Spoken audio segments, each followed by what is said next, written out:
guy who made billions out of creating super clunky corporate software. What you didn't realize is that Bill Gates doesn't think of himself that way. Bill Gates doesn't think of himself as some guy who got super rich making bad software.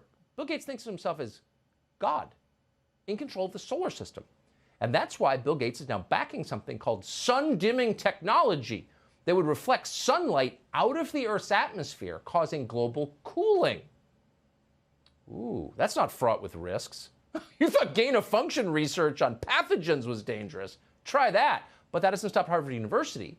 Its scientists are testing that technology by spewing calcium carbonate dust into the atmosphere.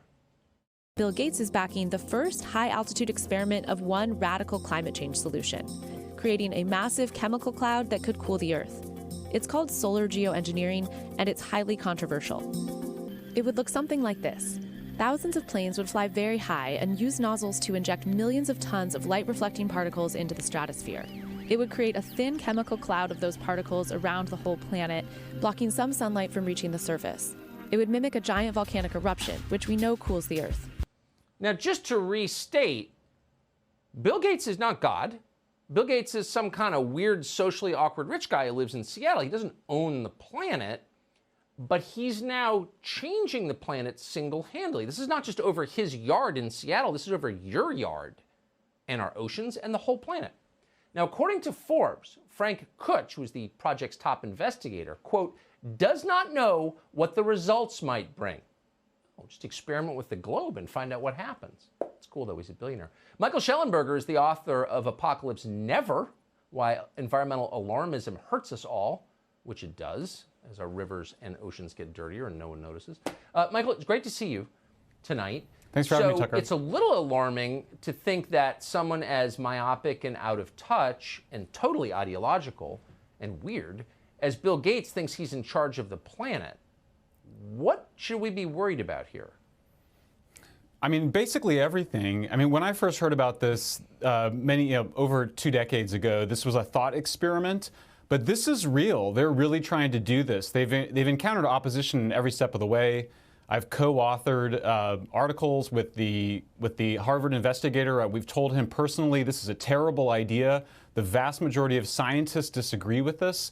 You have to remember what they're proposing to do is identical to what we feared would occur after nuclear war in the 1980s, which is nuclear winter. The idea is that you cool the planet deliberately. The effects on crops are completely unknown.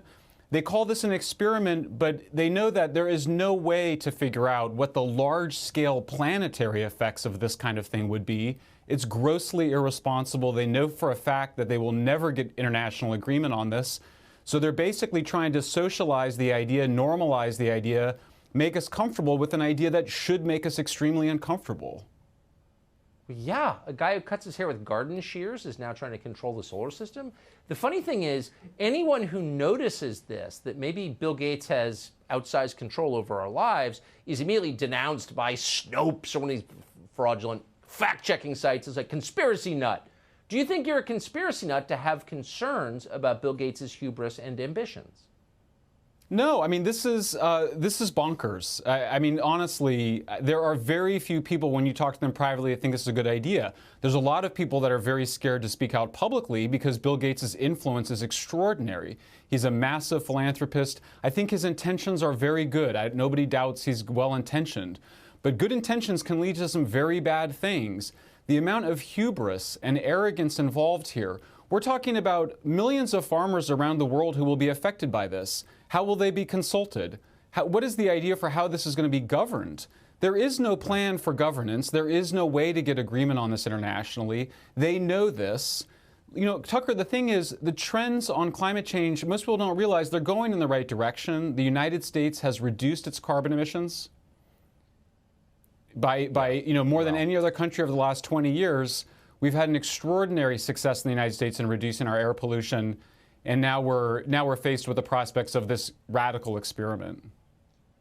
If there's one thing we could do to improve our country overnight, it's tax-exempt nonprofits. People like Bill Gates make billions. They die, but they continue to distort our society with these tax-exempt foundations. We should tax them immediately. Pay the rate we pay today. Michael, thank you. Great to see you.